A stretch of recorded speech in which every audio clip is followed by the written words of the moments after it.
When the holidays start to feel a bit repetitive, reach for a Sprite Winter Spiced Cranberry and put your twist on tradition. A bold cranberry and winter spice flavor fusion, Sprite Winter Spiced Cranberry is a refreshing way to shake things up this sipping season. And only for a limited time. Sprite. Obey your thirst. This episode is brought to you by LinkedIn. Psst, healthcare pros, word's out, and it's too good to keep quiet. Look, LinkedIn is revolutionizing job hunting, making it possible to search by specialty, shift preference, and salary. Endless scrolling is out. Whether it's a mental health therapist or dental hygienist, finding the perfect role is faster and easier than ever. Head to linkedin.com/healthcare and start your search today.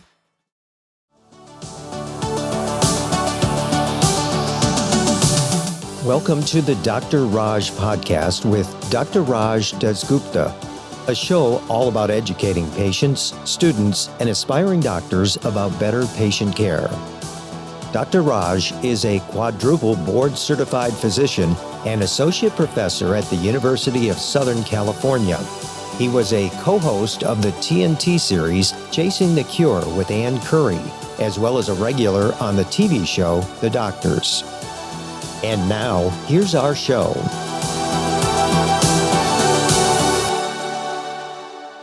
Hi, and welcome to the Dr. Raj podcast.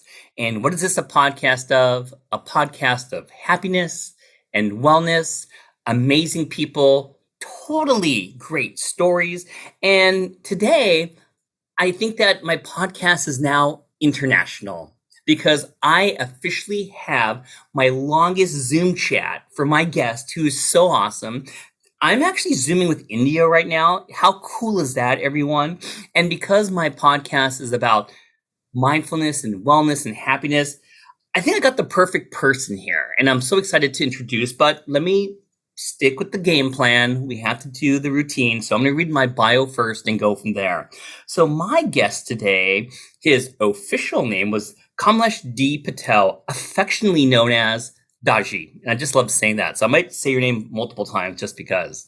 And he is a best-selling author, spiritual leader of the Heartfulness Movement, environmentalist, and entrepreneur. A pharmacist by trade, Daaji brings to the table a unique blend of science and spirituality. His teachings integrate the two and give us a deeper understanding of the purpose of human existence. His practical approach to spirituality gives us a simple and efficient framework for a more peaceful, joyful, sustainable, and healthier world.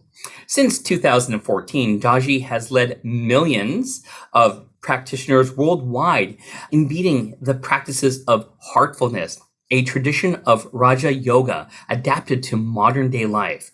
Under his guidance, the Heartfulness Institute oversees 14,000 certified trainees and thousands of volunteers across 160 countries.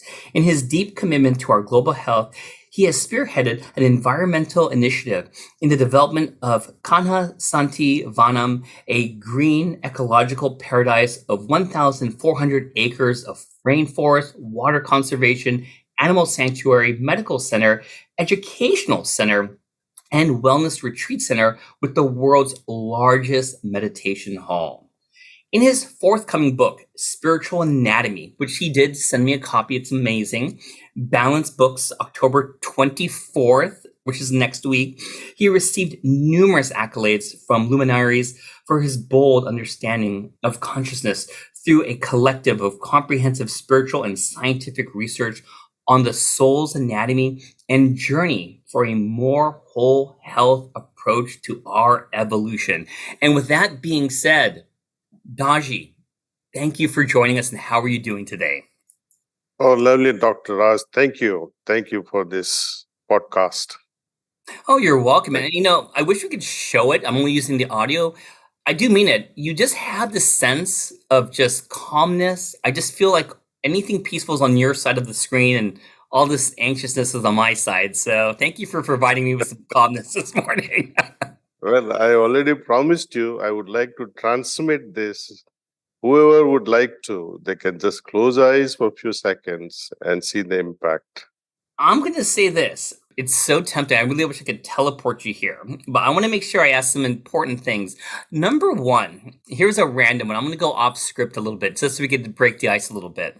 So one reason I was a little in a hurry this morning is I need my morning coffee. I'm a morning coffee person. If I don't get it, I don't know if it's withdrawal or habit. So my question to you is, what is your morning routine? Is there something that you need to get the day going? You know what I mean?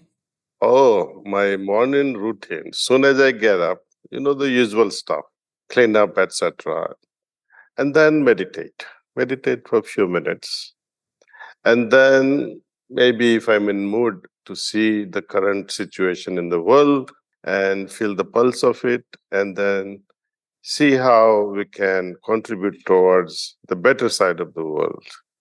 Also, after that, I walk around in this very peaceful forest-like environment. It's extremely peaceful. I visit all the trees we have planted, say hello to them. And if they need any care, if there is any water they are thirsty for, or some fertilizers, and if they're being attacked by some pests. So I go on an inspection of my forest here and see what I can plant new stuff, or if there is any tree that needs some haircutting or trimming. So we do that. We do that. Well, I think one day if we could, those movies where they swap roles, that sounds pretty cool. I think that I would like to swap my road rage going to work with some talking to trees in the morning a couple days a week. I think that would help me out a lot. Well, let me ask you this. So you came from India to complete your postgraduate education degree in New York, where I did some of my training, where you were a successful pharmacist. That's awesome. In New York City for many years. My question is, how did you balance your spiritual journey with your, I know it's rigorous work schedule of being a pharmacist? How'd you do it? Well, it's pretty simple. We don't have to use willpower for things you love.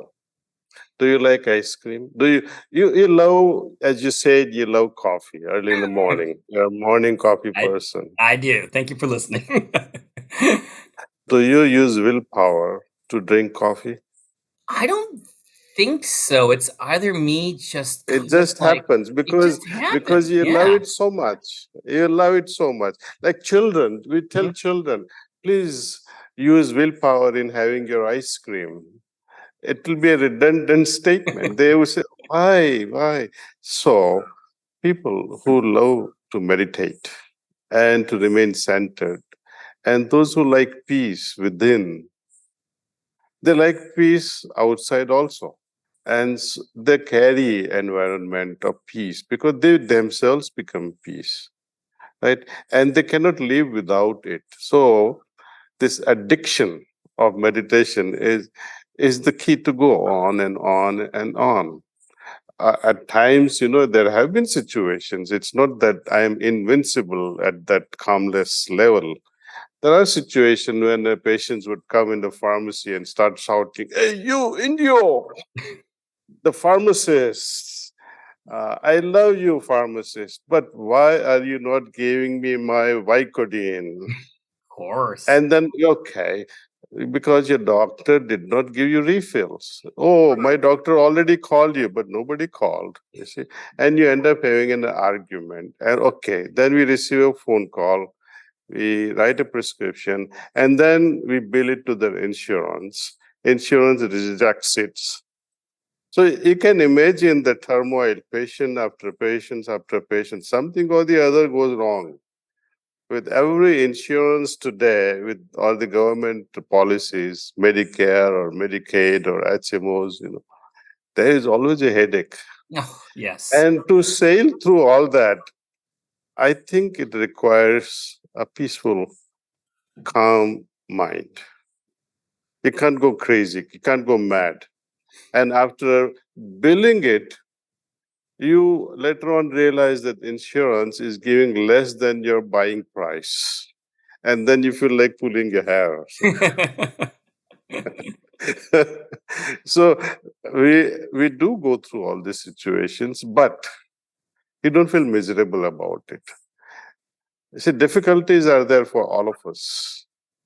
Some people take these difficulties as challenge. It's like rising above, visiting the Everest Mount and say hello to the peak. I am here.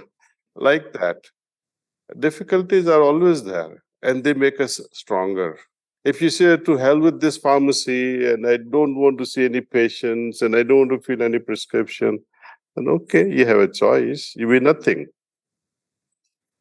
Well, let me kind of ask you this then, because becoming a pharmacist is definitely a hard road. And here at USC we have our pharmacy school, so I see what they're going through also.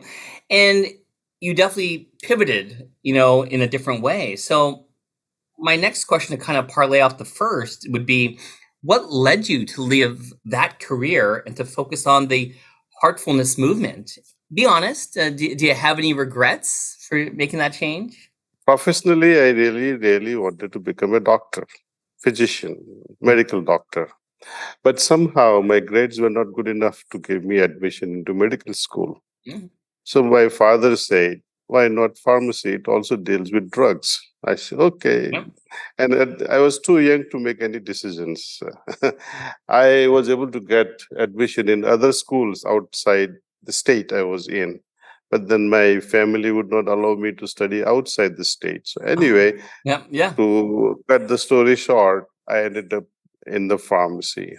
And by the third year of pharmacy, I came across a friend who said, Kamlesh, I see you meditating, but you're not getting absorbed. You're not at peace, even while meditation. I said, look, I don't know how to meditate. I pretend that I'm meditating. I close my eyes and I just sit quietly and hoping something good will emerge from my heart.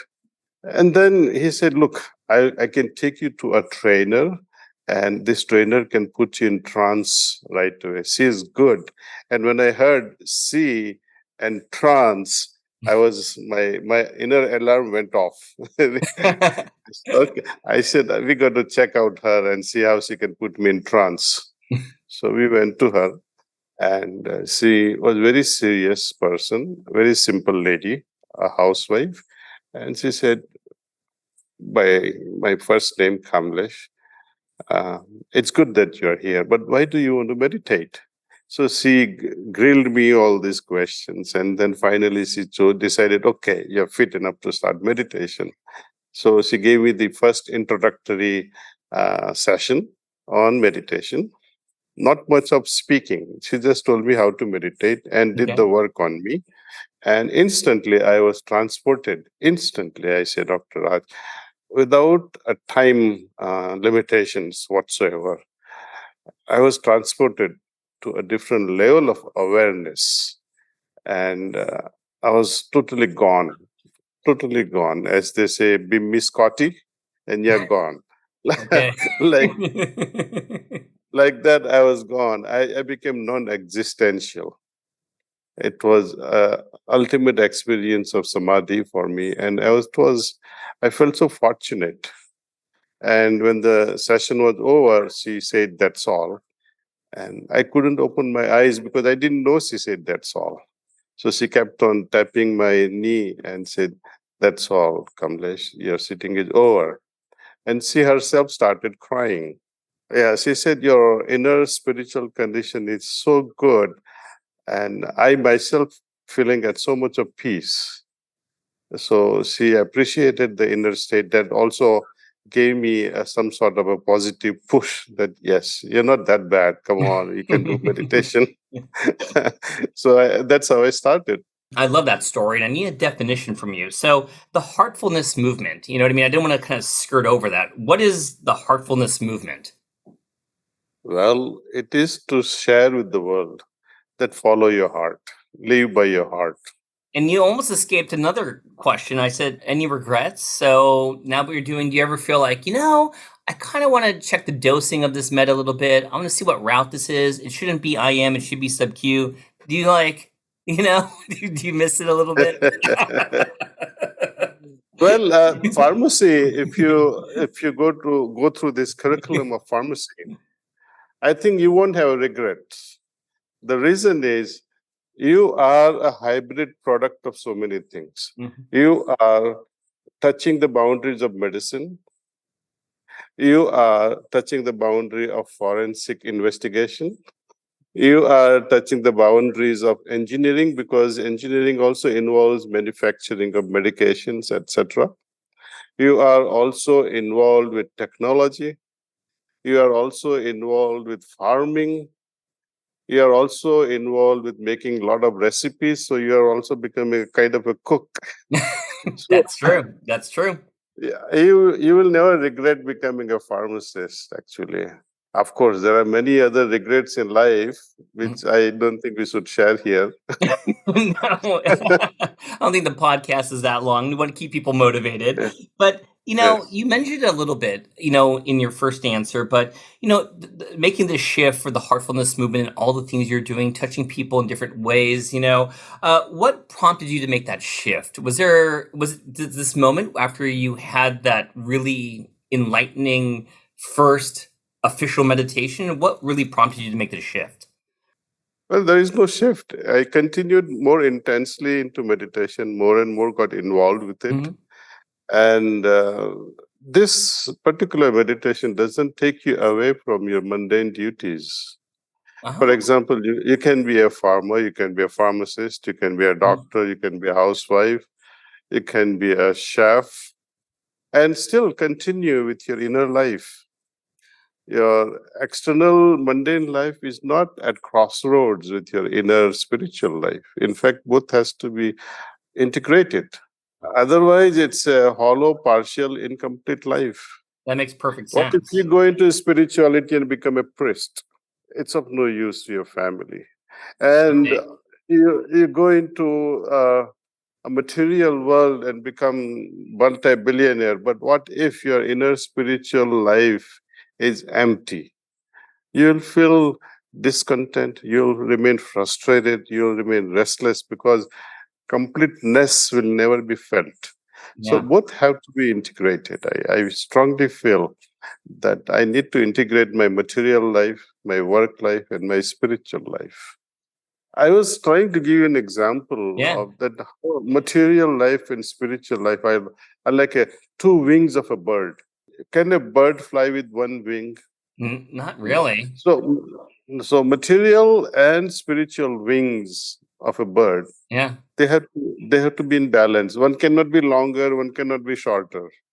The guiding force in the bird What is the is guiding force? it's a tail. It gives the direction. The Okay. tail moves like this, Yeah. and that's how the planes were invented. The back part of the plane, how it gives the direction to the flight. And when we are leading our material and spiritual life, there is something very profound that comes as a guidance from within. Our tail, what a tail is to a bird, our tail is our own heart. That's beautiful, which guides us, you know? It's a radar. It guides us. I love it. I want to ask another kind of definition question because my listeners may not know some of these things. I know I don't, so I'm excited for you to help me out with this. I was reading your book and you mentioned 16 chakras in your book. Can we start off with this simple question without you laughing at me? What is a chakra? Can you define it for me, please? Let me give you one example. Okay. This is a napkin. Yes. It's a handkerchief. I use this to wipe my face when I have tears in my eyes. Not from this interview, right? No, not at all. See, if I give you the example of, if you tie the knot here, one knot, two knot, three knot, four knot, do you see any change in the handkerchief? Yeah, it looks different if you tie the knots, right? I mean, yeah, it remains the same napkin. Okay. But the functionality will change. Yes. Right? I will not be able to use it so nicely. And if I pull it even further, while opening these knots, try to make it more functional. And if I do it wrongly, I can tighten these knots even more. Okay. Now, what are the knots that we form within us? We are having this discussion right now. And if there is a chaos and I start cursing you, and then you say, to hell with this fellow, and you hang the phone, and so what happens there? Afterward, you form a knot in your mind that stay away from Daaji. And from my end, I would also say, never ever interact with Dr. Raj. So we form a sort of an inner understanding. We call it knot. We form a knot opinion about a person. And let us see, if I am attracted towards a beautiful lady, it also forms a certain level of vibrations in my heart. And these vibrations, they settle in a particular part of my body. If I become very courageous or become very fearful, those vibrations also settle. So to me, these chakras are nothing but vortexes formed by the vibrations, which are the product of my emotions. Wow, I need to take a time just to let it all in. Oh, Hilton stay, your beds are soft and cozy. No lumpy couch, no stiff futon, no shower line at crack of dawn. Oh, Hilton stay, a holiday you're saving. When you want holiday comfort you can count on, it matters where you stay. This season, enjoy spacious, comfortable rooms and friendly service when you book with Hilton instead. Hilton for the stay. Hace 9 años que el snack wrap se fue. Así, sin explicación, sin despedida. Y tú no lo superaste. Hiciste posts, tweets, hasta abriste grupos en las redes sociales. Y te enfocaste en lograr tu meta, que regresara. Y hoy, después de años de pedirlo, volvió el snack wrap. Ordénalo en ranch o spicy. Encuentra tu snack wrap en tu McDonald's favorito. Para pa pa pa. And with that being said, just kind of sets me up so you could answer this question. So what is the importance of the main chakras in our body? And can you list a couple of those? And how do we connect with them? Well, the main chakra we have to focus always on is the heart. Okay. Heart is the chakra that is connected with all the chakras in the body. Heart, if you know more about nadis or the energy channels, all the channels are ultimately gravitating or moving towards the heart only. So that's why we meditate on the heart, and with an idea of some particular, I would say, a focus or an idea about some presence, idea of some quality. We meditate on those things and see where it takes us during the meditation. This heartfulness way of meditation, when we do it on the heart, we don't move with any particular idea of divinity or God. We don't think that God is like this or God is like that.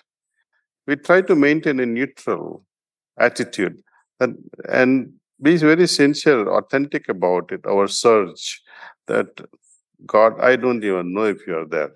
And if you are there also, I don't have any proof that you are there. I'd like to experience your presence the way you want it, not the way I want it. Me being a Hindu, maybe I would imagine all kinds of gods and goddesses. Or a person who is a Christian would limit himself by imagining a particular form of God as per the indoctrination or dogmas from the childhood. So we have to be neutral about the whole thing and say, if Krishna or Rama or Jesus, then who is the father of Jesus? He always says, I am son of my father. Who is the father? If Krishna says, I was sent by, or Rama says, I was sent by, who is this person who sends them down? Who is that entity rather? And how many could understand them even during their lifetimes? Poor fellow was sent on a cross, unfortunately. No one could understand him, hardly 3-4 individuals in his lifetime. Same thing happened with these avtaras or incarnation in Hindu mythology. One fellow's wife was abducted, another person's arrow killed him. Krishna was shot by an arrow and was killed. So many questions can arise. How can incarnation of God can die like that? How can an incarnation like Rama have issues with his wife? I mean, there are so many questions that can arise. So we remain neutral to all these things. With all these limitations, we logically feel in our heart. But we like to also experientially dissolve all these knots that we have formed and come to a good understanding. This kind of leads to this question. So the way, from what I gathered, what we're talking about, the chakras system kind of offers a map to help us, kind of see this correlation between, anatomy, mindset, emotions, and energy. So can you explain how, going back to the 16 chakras that you mentioned in your book, can illuminate the mind-body connection? And how can you do that in an accessible, practical way? How can I do it? You know what I mean? How can I tell my listeners to do it? Well, before I can explain to you all these things, let's try and understand why we do this. Right? Why meditate? Or some ask question: what is the purpose of life? The aim of life? It's a very serious question, and we keep pondering about it. You see, and science says we are here for evolution. Yeah. Can human being evolve? When you already think that we are at the top most notch on the scale of evolution, what more is awaiting us? Can you fly like an eagle and swim like a dolphin in your lifetime? You can't. You can't evolve so speedily. It takes thousands and thousands of years. So what is the purpose of this life? Then religious people say soul's evolution. But soul, how can soul be evolved? Soul is complete in itself, perfect in itself. And where there is perfection, where is the need to evolve? So, heartfulness way of meditations, it has found one fundamental thing, that what really evolves is your consciousness. There is expansion of your consciousness. From wherever we are to the next level of consciousness, we have to move on. And from that level to another level, then another level. So, as our consciousness evolves, our ability to perceive, our ability to become more aware increases. It's like this: when I'm in the valley, my ability to see is limited versus when I am on the peak of a mountain. It's like you are waiting for your friend on 43rd Street and Madison Avenue in Manhattan. You're on the ground. Your friend is walking and is on some other avenue on 50th Street. And you are on 43rd Street. How are you going to see your friend? But someone who is on the top floor can see your friend coming on 50th Street, 49th Street, and even when it's passing, going beyond 43rd Street, can see. So, our ability to become aware increases from the heights of consciousness. Chakras, they fulfill that function. As we move from lower chakras to the higher chakras, there is incremental expansion of awareness. That means incrementally you become more and more aware of things within yourself. And the stage comes where you're able to move up and down at will. It's like your elevator in a tall building. You can go up and down. You have freedom.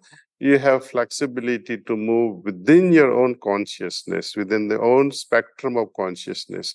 So this each chakra represents a location with certain frequency, right? And when you go through all this, first floor, second floor, third floor, your inner moods, inner landscape, inner emotions will change. Your ability to perceive will also change.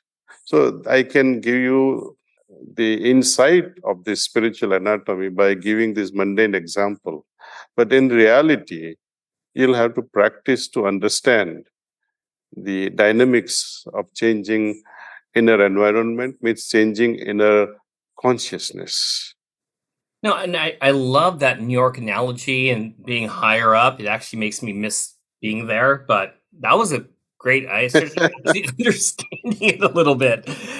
and I'm going to put you on the spot because I did practice for this. So in your book, I'm going to always go back to it. I'm super excited about it. And you delve into the intersection of spirituality and science, which is why I was really excited to do this with you, because I thought I could represent like, kind of a little bit, maybe a smidge of the science, and you're exploring the soul's anatomy and its role in the holistic well-being, which I thought was great.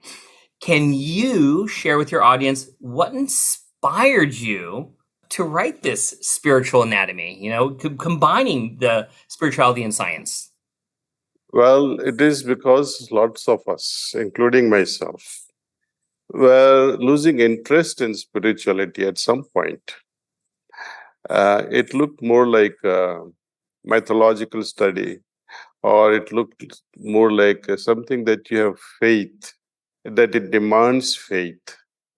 But when I experienced this heartfulness way of meditation, my first fundamental conclusion is that approaching divinity, approaching your higher level of consciousness, does not require faith. Because faith is the product of your practice. It's like this. When I go to a certain gym, I exercise myself. I have a proper coach or a trainer and helps me either put on weight or lose weight, depending upon your goals. Right? People visit gym only for two things. Majority of them. Yeah. Some wants to lose and some wants to have, muscles and six packs. That's not us. That's not us, Daaji.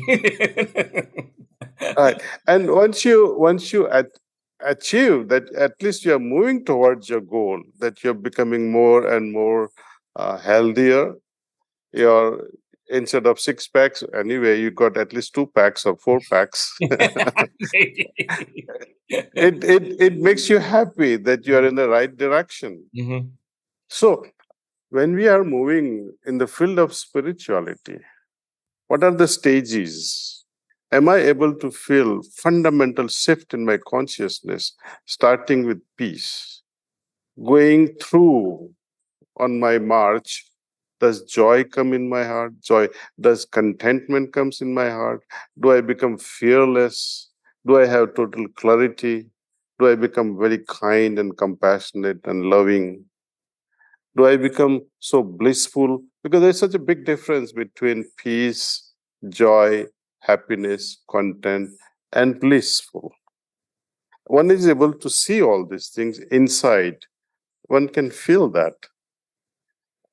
And this feeling, can you measure it on any scientific scale? No, probably not. I don't think so. Exactly. But there are certain waves that we can measure. For example, yoga talks about that you are sleeping, but at the same time you're aware. It's a paradoxical statement. Right? And I have observed that also, that if I hook you up on a EEG measuring machine and I transmit to you and you attain a certain level of awareness, this awareness that you're experiencing will be exactly like sleep. Now, when you measure the EEG of a person who is sleeping and EEG of Dr. Raj who is meditating and in a state of samadhi, Samadhi. Wait. You threw out a term. Can you define that really quick? What? I missed it. State of samadhi, right? That will mimic the state of sleep. It will have delta wave. Oh, okay. But Dr. Raj is not sleeping. Though he has delta wave on EEG, he's still aware. Wow. So this finding, I have found it commonly with all our subjects. Even if you're a first-time meditator and I hook you up on this EEG machine, they will all have delta and they will all have at the same time some level of awareness, guaranteed. Wait, so Daaji, I'm going to go a little off script. So you have people that are meditating and you do have access to EEGs and you do EEGs and you do look for the waveforms during their meditation? Correct. Wow, that's awesome. So question. So a lot of other people who are, I'm making the statement so broad, so forgive me, I'm doing it off the cuff. I mean, has other people done that to see if they can get to literally different stages of sleep based upon teaching meditation? Well, Are you the only one that does this? no, there are people. Okay. Ours is the practice of heartfulness way of meditation. That's There are many mindfulness experiments done on people who are meditating. For example, Buddhist monks, their experiments was also on the similar scale, where people will meditate, and they would take the subjects who have been meditating with on an average of maybe 10,000 or 15,000 hours of accumulated meditation period. But with heartfulness way, I'm saying even if you're a new rookie on the game, still you will play well. Wow. Well, this is kind of off topic, but I have 3 kids, and I mean, my youngest has just turned 4. So, right now when my wife and I can't sleep because things are happening earlier in the morning, my wife and I always believe that just lie down there, just close your eyes, even if you can't fall asleep. And we kind of fake it, saying, well, this is a way to just meditate, even though we like you were joking about, we're probably not really meditating. And even though I'm not sleeping, we do feel refreshed. Even though we're not sleeping, we try to make it a moment where if we can't fall back asleep, we just kind of calm us down. And I don't know, it feels like there's an analogy to what you're saying where you're not even sleeping, but, maybe you are rejuvenating your mind and body at the same time. And I think that's great. And I love that you proved it. I think it's wonderful. Tonight, you just call Sanjay. He's one of our trainers. Yeah. Right? You go to when you go to bed with an intention of sleep, and your wife is beside you. Yeah. Right? Tell her also to close her eyes and be receptive to this transmission that we talked about in this book. Okay. And see if it can help you fall asleep in record time. Wow, that's a big statement right there. But I'm not going to let you escape yet. I have a couple more questions. So give us some free tips right here, okay? So what are some of your meditation techniques? Come on, give us the best ones. And I'm going to add 2 more questions. Can you meditate anywhere, or do you have to be like in some secluded place? To start with, Yep. you see, it is good to have a peaceful place at your home. I used to meditate at one place only in my house. Where? Even cats like one cozy place, Yeah, Garfield loved that. Yeah. So we had to find one comfortable place with which you are used to. Okay. And just stick to that. Afterward, you will be able to meditate, doesn't matter where. You are flying, you are in a plane, you are in a train, you will be able to meditate. But you have to start somewhere. And at home, you have to find your own comfortable place. You have children, you can't be meditating at the same time listening to children's cartoons, right? Give me the juice. Give me there are some meditation techniques. What do you do? Are you really interested? I wouldn't ask it if I didn't super interested. I feel like this is the good stuff right here. We finally got to it, All right. So just what you do is just sit comfortably. Okay. Sit comfortably. Yeah. Close your eyes very gently. Okay. Visit your heart about 2 fingers below your left nipple. Okay. And have your attention towards that area. Be receptive that I am receiving vibrations of love and peace, and that my heart is being filled with love, and that my heart is the source of everything that is there in life. So be receptive and open to it. During this meditation, if some thoughts do arise, let them arise. It's okay. We gently turn our attention inward, reminding ourselves that the moment I am meditating and receiving these vibrations of love from above. So this is a very simple technique. Okay. Now, are you a big fan of like breathing techniques with that? Do you like to combine breathing techniques with your... No, it's not really necessary. It's Okay. not necessary. Because even, let's say if you incorporate breathing thing and with a particular rhythm, then you're too busy breathing. Okay, but it makes sense. You, Okay. you are not able to focus your mind on something that will take you beyond mind. Okay. Makes sense. Makes sense. So let's kind of close off with back to the book. So what are some key lessons you want readers to take away from Spiritual Anatomy? Well, I often say to my friends that, look, you don't have to believe or not believe. Experiment. You can become a scientist for yourself in the field of spirituality. And who can, more than yourself, can say that this is right or wrong? You are the scientist. You are the product of your own experiments. You are the result. And your heart is your laboratory. Try and practice with open heart and see where it can take us. That's super beautiful. Let me just say this, but before I give my last how we find you everything, thanks for taking the time to talk to me. I know that, what time is it over there in India right now? Well, it is now 9:45. At nighttime or in the morning? It's nighttime and it's... I love it. Yes. I really appreciate it. You got 17 minutes extra from us. It was worth every second and every penny to do it. So, no, thank you so much. I really appreciate it. And I really, for someone who's naive in many ways, I learned so much just preparing for this interview and, reading, some certain chapters from your book. It was amazing. Where can my listeners find you online? www.heartfulness.org. And if you want to meditate with this method, someone will always help you go through this practice.